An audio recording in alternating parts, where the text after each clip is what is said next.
할렐루야. 아멘. 하나님께서 함께 하실 줄 믿습니다. 아멘. 여러분, 타 종교와 기독교의 차이가 어디에 있다고 생각하십니까?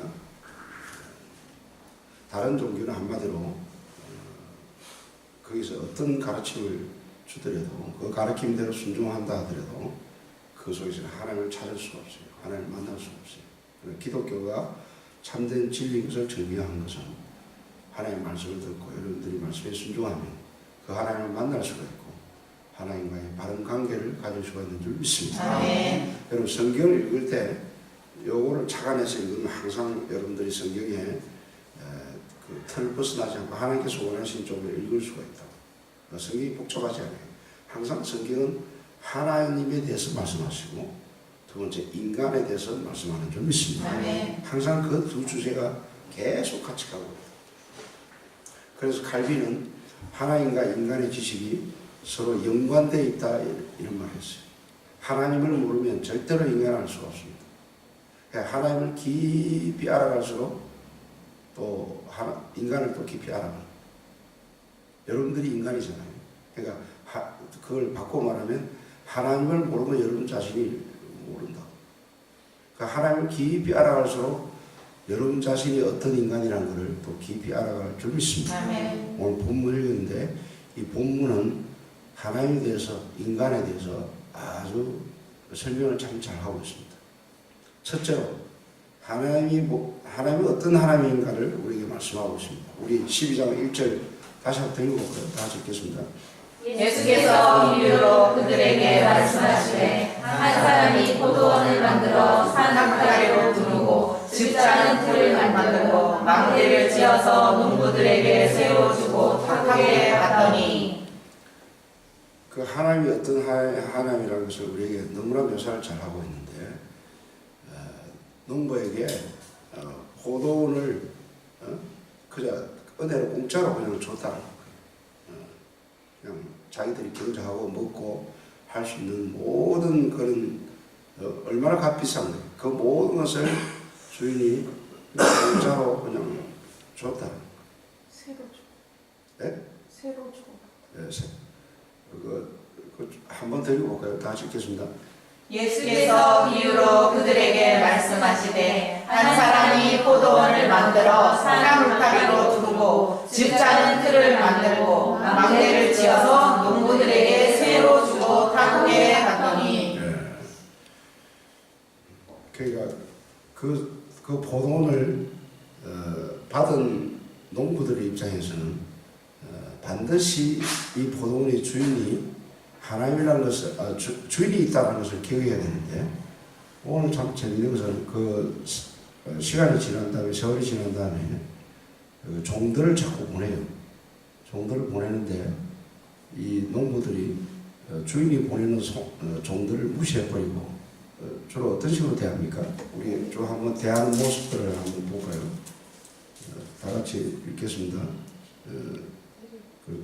2절 3절 계속 읽어볼까요? 때가 이르매 농부들에게 포도원 수출 얼마를 받으려고 한 종을 보내니 그들이 종을 잡아 심히 때리고 거저 보내었거늘 다시 다른 종을 보내니 그의 머리에 상처를 내고 능욕하였거늘 또 다른 종을 보내니 그들이 그를 죽이고 또 그 외 많은 종들도 더러는 때리고 더러는 죽인지라.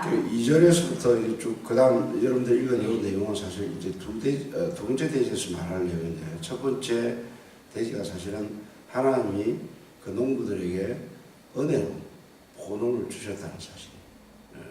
여러분 여기서 우리가 적용해야 될 중요한 교훈이 있는 게 뭐냐면 우리가 살고 있는 이 모든 것은 하나님이 제공하신 선물인 줄 믿습니다. 아멘.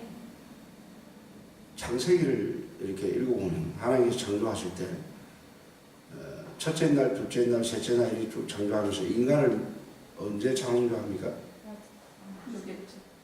여섯째 날 창조해요.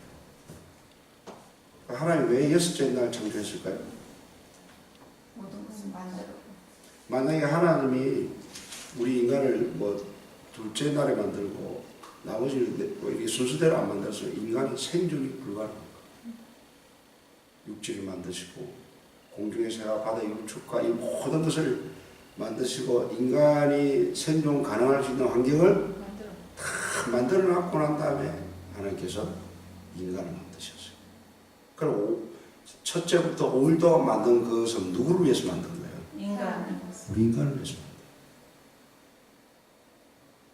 그러니까 하나님이 인간을 배려하신 그 여러 가지 어떤 상황을 보면 얼마나, 이건 단순한 포도 하나 주는 게 아니에요. 이 우주 자체도 하나님이 인간을 위해서 만들었다고 성경은 말해요. 우리 창세기 1장 26절 한번 읽어봐요. 창세기 한번 묶어가지고 1장 26절. 하나님이 인간에게 얼마나 큰 것을 베푸셨어요. 26절에서 27절까지 계속 읽겠습니다. 하나님이 이르시되 우리의 형상을 따라 우리의 모양대로 우리가 사람을 만들고 그들로 바다의 물고기와 하늘의 새와 가축과 온 땅과 땅에 기는 모든 것을 다스리게 하자 하시고 하나님이 자기 형상 곧 하나님의 형상대로 사람을 창조하시되 남자와 여자를 창조하시고 하나님이 그들에게 복을 주시며 하나님이 그들에게 이르시되 생육하고 번성하여 땅에 충만하라 땅을 정복하라 바다의 물고기와 하늘의 새와 땅에 움직이는 모든 생물을 다스리라 하시니라. 보십시오. 하나님이 그 첫째 날부터 다섯째 날 만든 그 모든 것을 생육하고 번성하고 다스리라. 지배하고 다스리라. 하나님이 인간에게 베푼 배려가 너무너무 큰 줄 믿습니다. 아멘. 저는 특별히 그 성경 구절을 좋아하는데 시편에 보면 나의 도움이 어디서 올고 천지를 지으신 뭐예요? 여호와께서. 우리가 도움하면 항상 뭐 돈 같은 거 생각하는데 사실 지구에 바깥을 보면 햇빛이 우리를 비추고 있어요. 햇빛은 지구에게 변함없이 빛과 열을 보내주고 있어요. 저 태양이 없으면 이 땅에 생명체가 존재할 수 있었어요. 없어요. 근데 여러분 태양을 주신 하나님께 감사합니까? 얼마 전까지만 해도 우리나라 지금 가뭄 때문에 논밭이 쫙쫙 갈라지고 도저히 경작할 수 없을 만큼 온 농민들의 마음이 타들어가고 여러분 농사가 안 되면 이 땅에 양식을 제공할 수 있는 그 제공처가 다 없어지는 거예요. 지금 이 온 지구촌이 지금 거짓하는 것이 뭐냐, 앞으로 이 먹을 것 문제가, 양식 문제가 아주 심각한 문제가 되어야 됩니다. 근데 다행히도 하나님께서 이렇게 비를 주셨어요. 비가 또 많이 오니까 왜 이렇게 비가 많냐고 불평하지만 강물을 쓸 때 생각하면 우리가 감사해야 될 줄 믿습니다. 아멘.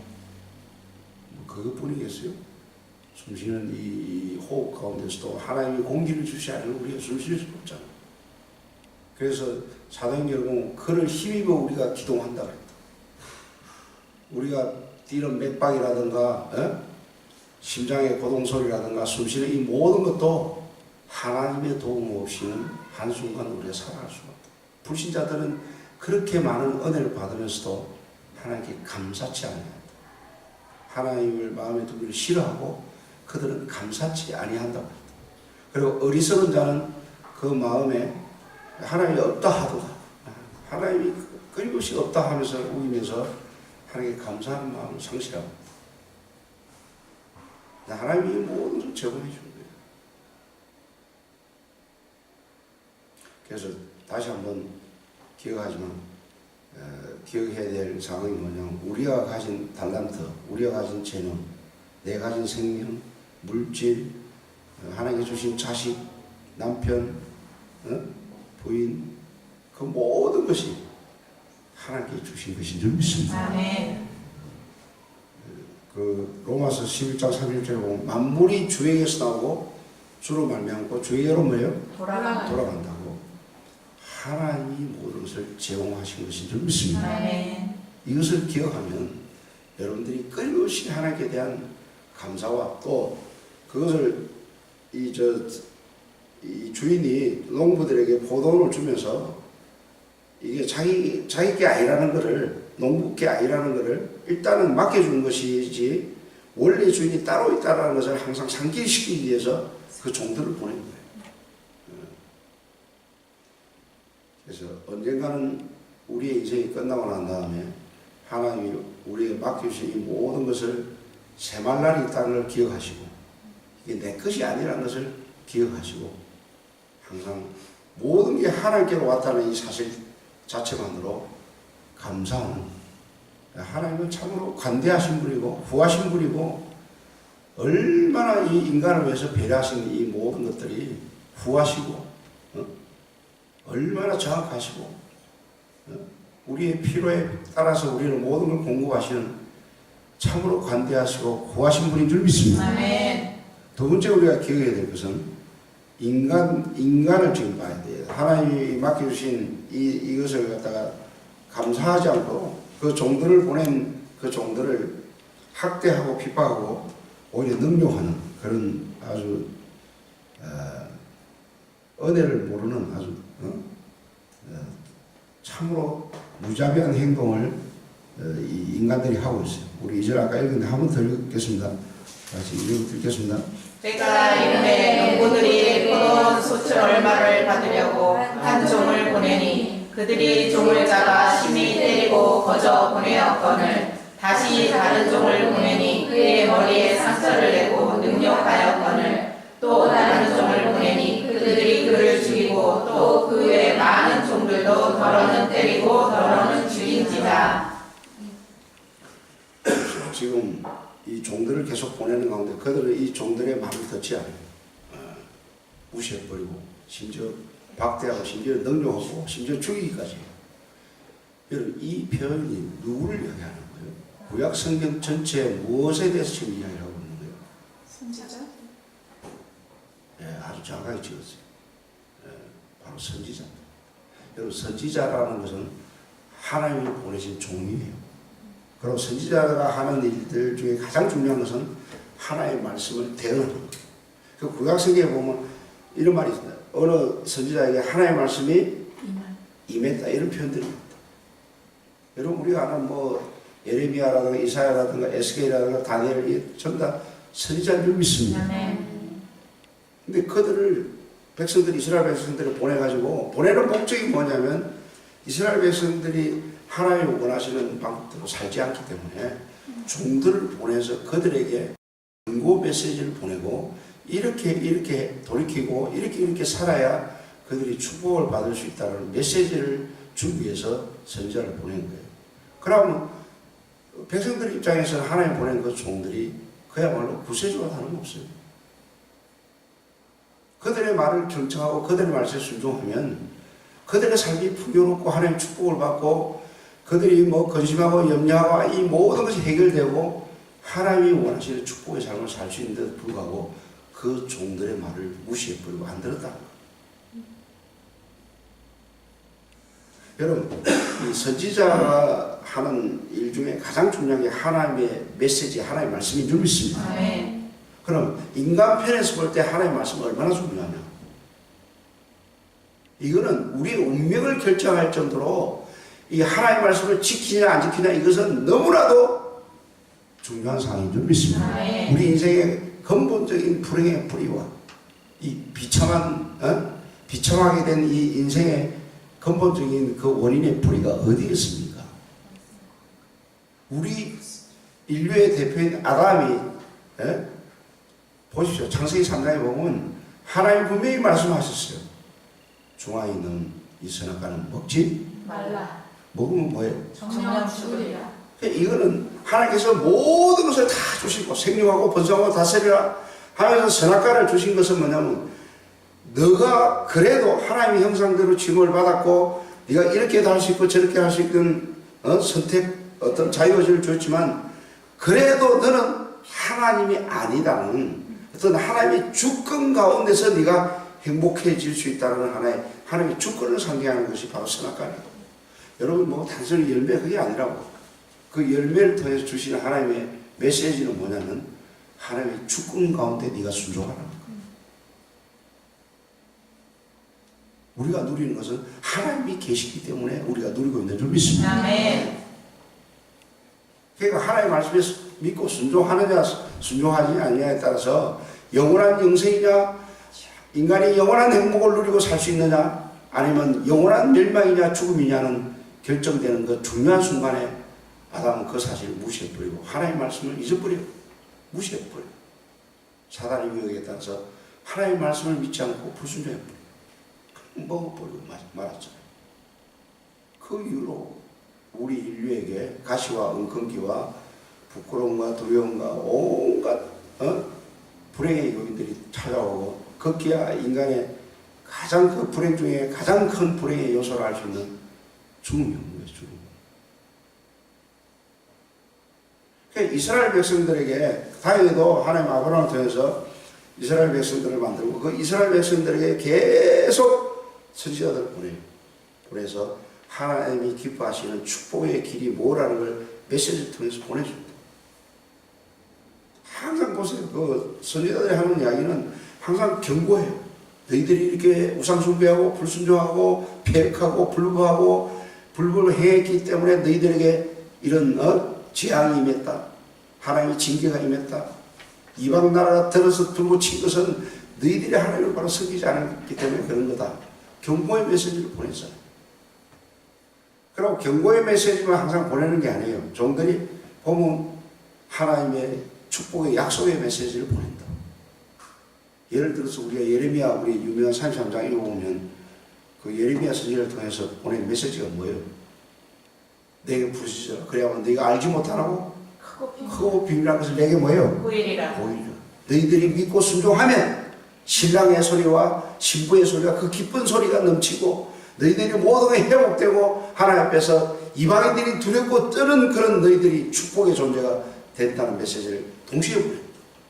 경고의 메시지를 보내면서 동시에 회복의 축복의 메시지를 뭐예요? 동시에 보냅니다.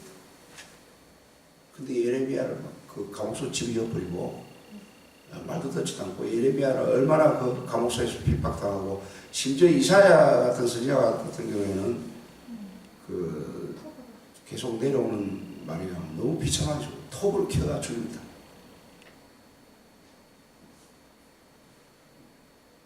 여러분 이 장면을 보고 어디로운 마음이 어떻다는 걸 느껴요. 인간이 해도 뭐예요? 해도 너무한다는 생각이 안 들어요. 하나님 모든 걸 주시고 이렇게 살면 행복하고 축복이 되고 복이 되고 이방 나라에 모든 너희들이 제사장 나라가 되고 존경받는 나라가 되고 이방 나라들이 너희들이 부러워하는 나라가 될 것인데 조롱거리가 되고 오늘날 교회가 그렇잖아요. 우리가 빛과 소금이라는데 그 역할을 하지 못하면 사람들이 의해서 우리가 뭐예요? 발핌을 당한다. 요새 교회 다니는 사람들을 얼마나 안 믿는 사람들이 조롱한지 몰라요. 이런 말 강대상 하기가 뭐한데요. 목사를 먹사라고 비아냥거리고 집사를 뭐예요? 잡사라고 기독교를 뭐 개독교라고 그러고 이야 이거는 해도 넘어갈 정도. 그들이 비아냥거리는 데서는 영적으로 무지해하고 핍박하는 차원에서 우리를 조롱하는 것도 있지만 실제로 우리가 잘못하기 때문에 비난받는 그런 내용도 있잖아요. 실제로. 뭐 교회가 세습한다 해가지고 그렇게 막 비난해도 그 아들한테 세습을 꼭 해야만이 제가 볼 때는 제가 영적인 고난을 많이 당해서 그런 일이라도 만약에 큰 교회에서는 아들한테 그걸 물려주면 아들이 그걸 감당치 못할 때는 아들한테는 화가 돼요. 교회라는 거는 그 재산 물려주는 그런 차원이 아니라고. 어떤 지도자가 여기 오면 그 지도자가 영적으로 양들을 꼴을 먹이면서 푸른 초장을 인도할 수 있는 영적인 그런 능력이 돼야 될 줄 믿습니다. 그게 안 되면 그건 재앙이라고.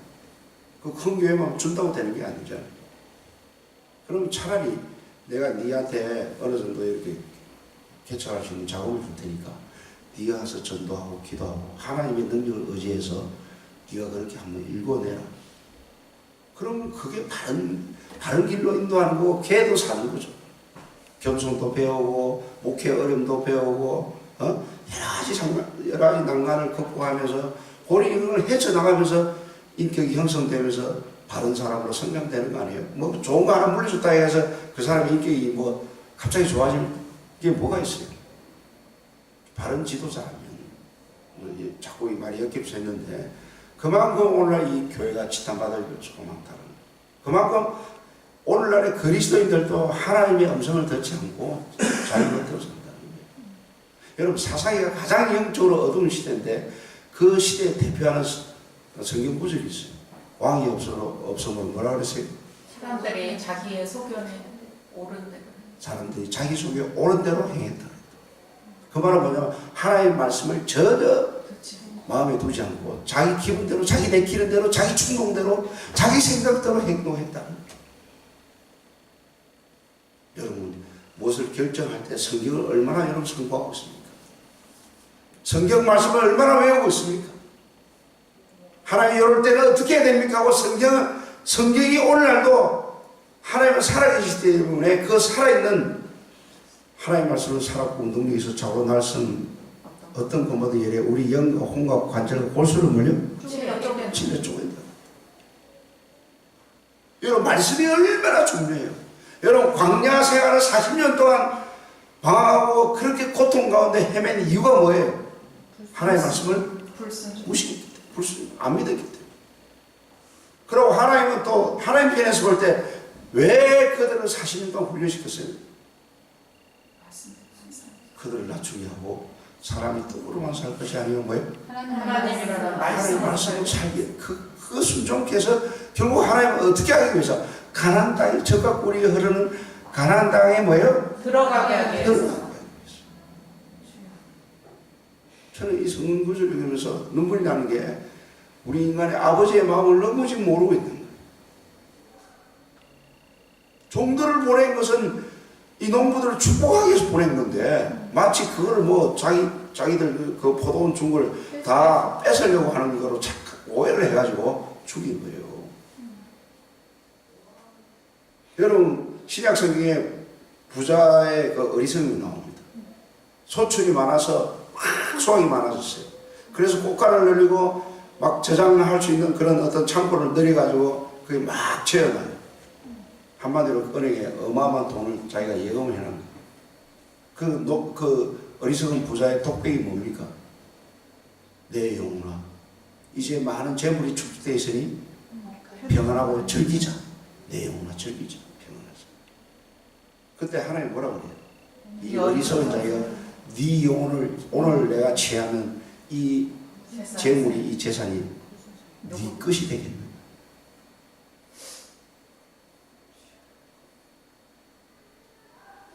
뭐 이 설교하면서 특별히 한국 이 재벌 기업들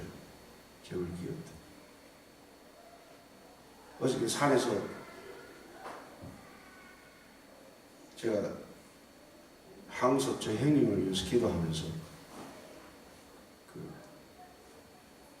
인터넷에 항석 탁 치워다 이름이 탁 뜨더라고. 대웅 실리콘 회사 사장 대표예요. 그리고 그 지금 요즘 돌아가는 회사의 상황이 쫙 나오더라고. 키아라는 뭐 스포츠를 해가지고 전 세계를 지금 석권하고 있고 그 안에 보니까 몇백억 돈을 벌었다고 나와요.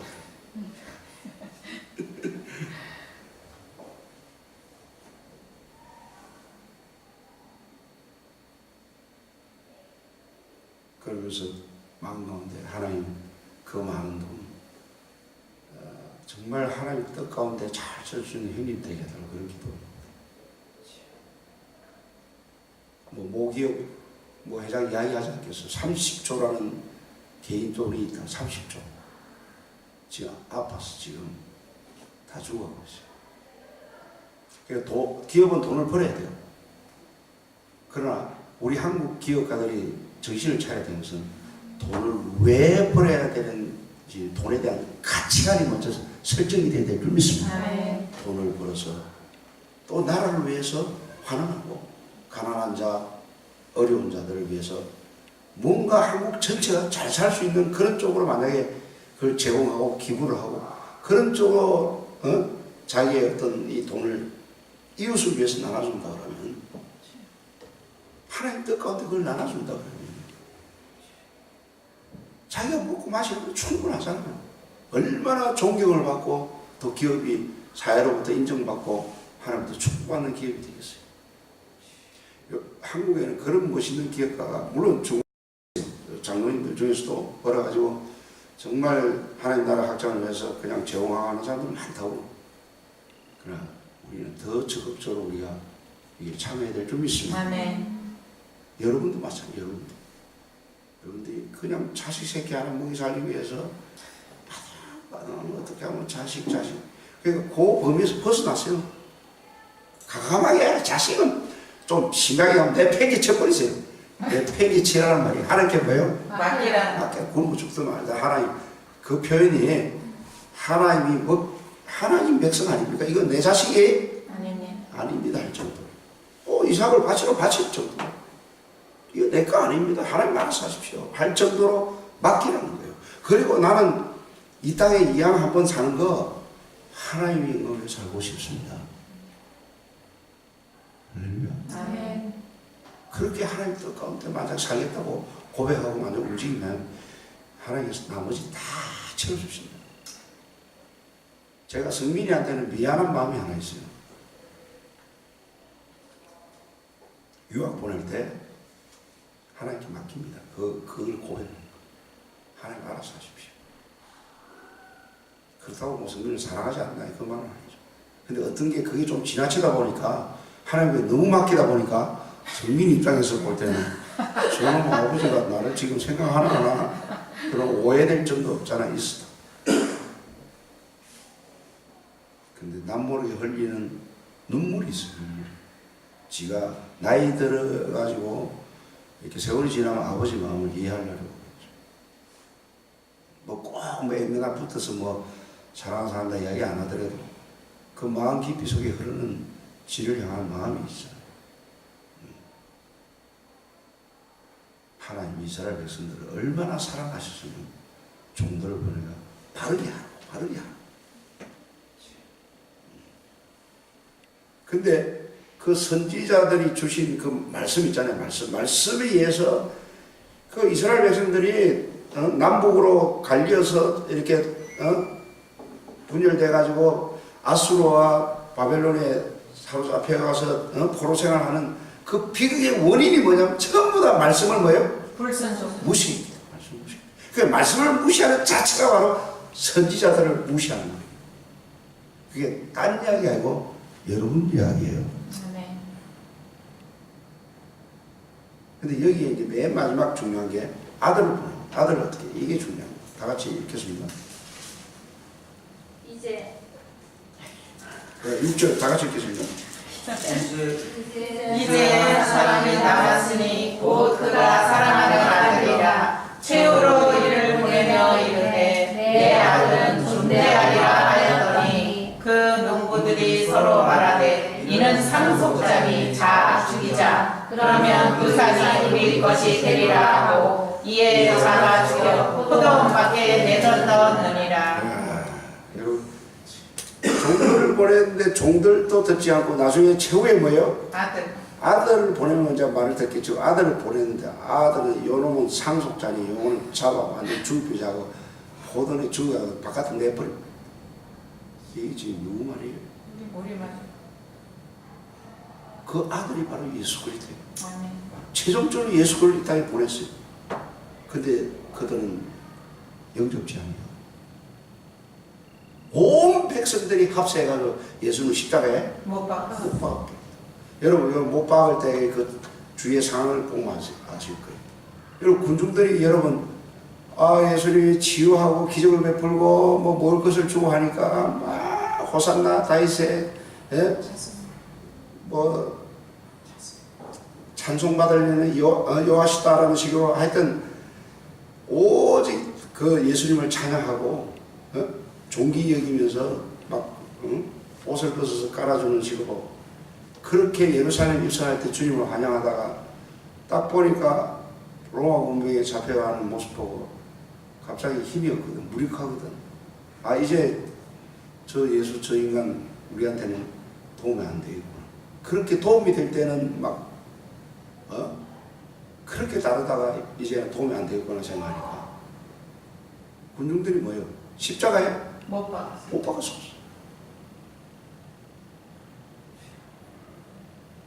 여러분 우리 민주주의 사회가 국민이 뭐 이 나라의 주인이다 국민의 주인 그건 웃기는 이야기예요. 그거는 여러분들 우리 그이들 코인을 똑바로 해야 되는 게 물론 뭐 세상 나라는 어쩔 수 없어요. 국민이 주인이다 이렇게 하는데 그거는 뭐 민주주의를 하기 위해서 어느 정도 괜찮은 이야기예요. 그러나 국민이 주인이 아니에요.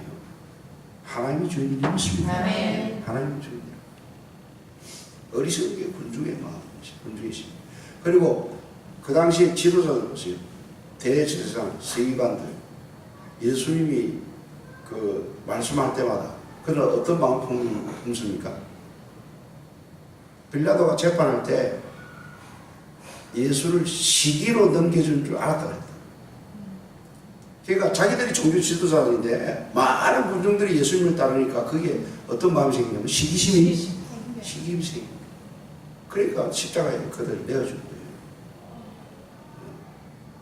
빌라도 우리가 잘 알잖아요. 빌라도는 시기로 넘겨주는 걸 빌라도가 알았어요.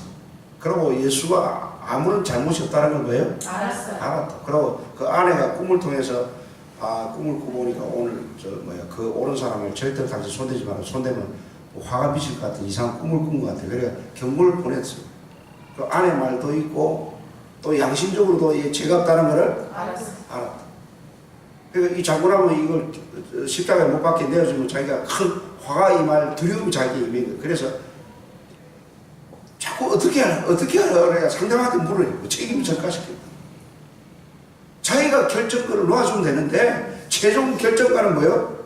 빌라도였거든. 무죄니까 이 사람을 석방할 수 있잖아요. 바라바를 놔주랴 예수를 놔주랴 자꾸 그들에게 전가시켰다. 군중들은 전부 다 합세해가지고 뭐예요? 예수를 못 박아. 그러니까 나는 죄가 없다는 식으로 그 대야에다가 손을 씻지. 하는 행동이 이 피값은 너희들이 받아. 사실 십자가에 내가 결정한 것은 내가 한 게 아니라 너희들이 그렇게 하니까 내가 어쩔 수 없이 했다는 식으로 양심에 지금 엄청난 두려움과 이러한 화가 미칠 건데 그걸 극복하기 위해서 손을 씻죠. 그래, 근데 근본적으로 그 빌라도가 그렇게 결정한 마음 깊은 동기가 뭐냐면 예수 때문에 밀란이 일어나기 때문에 총독이 그 당시 유대 땅을 다스리는 총독의 위치에서 그 밀란의 분쟁을 해소하지 않으면 총독의 자리가 뭐예요? 위태로운 거였어요. 그 어떤 면에서 자기 권력의 자리를 지키기 위해서 예수님을 뭐예요? 못 박았어요. 네 하나 십자가에 못 박아주면 나는 이 총독 자리 유지할 수 있으니까 미안하지만 좀 죽어주라 이 말이에요. 그래서 제 아들은 십자가에 못 박는데 다 도망가 버렸어요. 처참하게 오늘 그 장면이에요. 포도원에 밖에 내어 던진다. 우리 다 같이 7절 8절 한번 읽겠습니다. 그 농부들이 서로 말하되 이는 상속자니 자 죽이자. 그러면 그 자손이 우리 것이 되리라 하고 이에 잡아 죽여 포도원 밖에 내어 던졌느니라. 포도원 밖에 내어 던진 그게 십자가에 비참하게 인간에 의해서 처절하게 못 박힌 사건이죠. 예수님을 십자가에 완전히 못 박고 내어버린 거예요.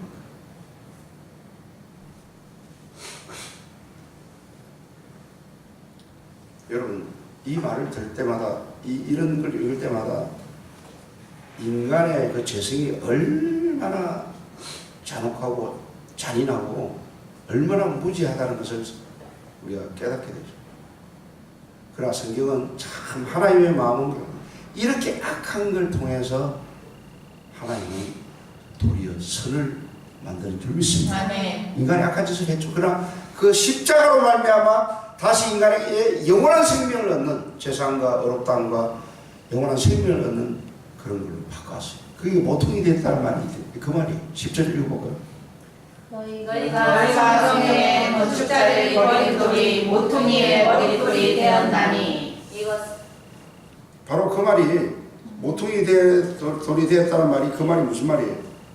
버린 돌이 바로 인간이 버린 돌이 모퉁이 돌. 건축할 때에서 가장 기묘한 모퉁이 되듯이 우리의 생명의 구주와 메시아가 됐다는 이 말이에요. 아멘. 근데 이게 재밌는 게 시편 다 같이 우리 한번 읽어볼까요? 시편 118편 한번 찾아보겠습니다.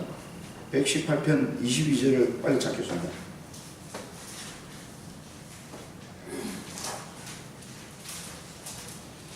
(118편) 22절.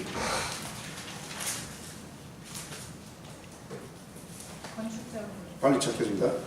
건축자가 머릿돌이 진 모퉁이의 머릿돌이 되었나니 이는 여호와께서 행하신 것이요 우리 눈에 기이한 바로다. 여러분, 이 시편 기자의 예언의 이 말씀이 실제로 십자가로 성취된 줄 믿습니다. 아멘. 그럼 재밌는 게 사도행전에 빨리 찾아보세요. 사도행전 4장 11절에 보면 베드로가 설교를 할 때 요 말씀을 보시면 사도행전 4장 11절 다 읽겠습니다. 예수는 너희 건축자들 머릿돌로서 진 모퉁이의 머릿돌이 되었느니라. 아니 그 사도행전에 보면 부활하신 예수님을 베드로가 설교를 할 때 이 말씀을 인용합니다. 이 무슨 말이에요? 너희들이 못 박은 그 예수가 다시 부활해서 우리 주님이 됐다. 할렐루야. 아멘. 그러니까 하나님은 얼마나 선하신 분이에요. 아니 그 주인의 아들을 보냈더만은 뭐 거절하는 정도가 아니고 무차하게 십자가에 못 박아 죽어버렸고, 근데 주님은 그 죽은 예수를 부활시켜서 모퉁이 돌이 되게 해서 또 예수를 믿는 자마다 영원한 생명을 얻게 합니다. 기이한 일을 주께서 행하신다. 그러면 여러분들이 지금 이 복음을 들을 때 예수 이야기만 할 때마다 여러분들은 감격하고 기뻐하며 예수를 이제는 귀하게 여기는 마음을 가져야 될 줄 믿습니다. 아멘. 저는 바울 같은 마음을 갖기를 바랍니다. 바울이 내게 귀하던 모든 것을 뺏은 분이에요. 예수 그리스도를 아는 지식이 뭐라 그랬어요? 가장 고상. 예수 그리스도를 가장 귀하게 여긴다. 아멘.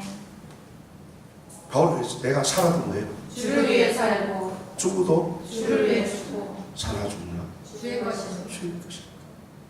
여러분 기억하세요. 여러분 예수를 귀하게 여러분 여기시면 하나님이 여러분들을 귀하게 여기십니다. 아멘. 아예 예수를 위해서 죽을 각오를 하세요. 나의 달려갈 길 주 예수께 받은 하나님의 은혜의 복음을 전가하려면 나의 생명을 뭐예요? 조금 더 귀하게 하기. 조금 더 귀하게 여기십니다. 하나님은 지금 그런 사람을 찾고 그런 사람이 주의 제자임을 믿습니다. 아멘.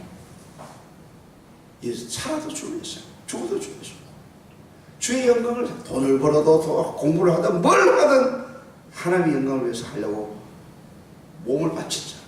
몸을 바친다. 베버리 셰아라는 유명한 보험 가수가 있어요. 이 가수가 한때는 미국의 여러 가지 이 목소리가 좋다 보니까 음악계에서 초청이 들어갔어요. 계약서를 써서. 자기는 이 밖에 TV가 이런 데 나가가지고 몇 곡만 부르면 돈이 막 그냥 막 굴러 들어올 수 있는 어마어마한 지금 찬스가 생겼다. 한마디로 성공의 기회가 자기에게 포착되는 거예요.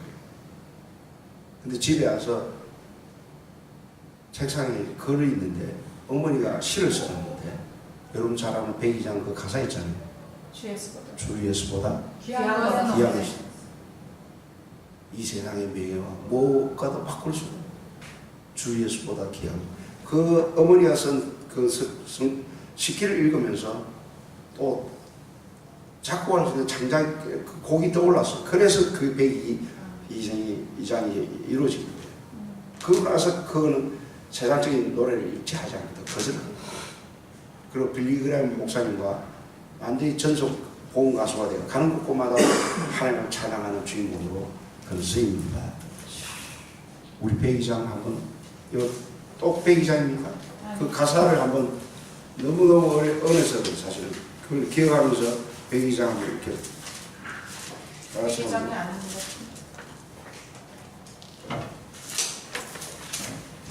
백이장이 아니면 몇 장입니까? 94장인데요. 94. 다 같이 94장. 같이 부르겠습니다.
이유가 되었습니다.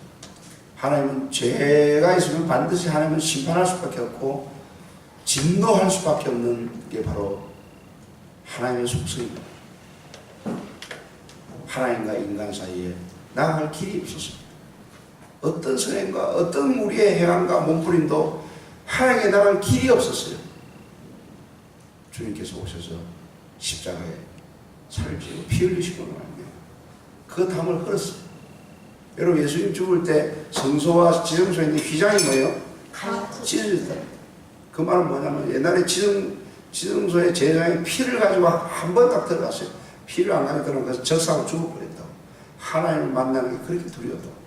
찢어졌다는 것은 누구나 할 것 없이 예수를 믿으면 여러분들이 중보자 필요 없이 다른 사람 필요 없이 예수 그리스도로 말미암아 하나님께 나아갈 수가 있다.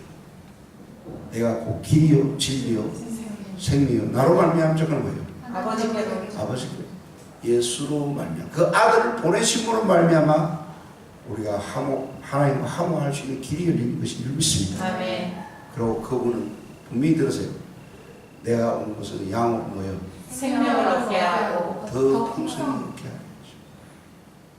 이 물을 먹는 자보다 다시 목마르고 내가 주는 영생이 나는 영생의 샘물이 되리라 하고 나는 생명의 떡이다.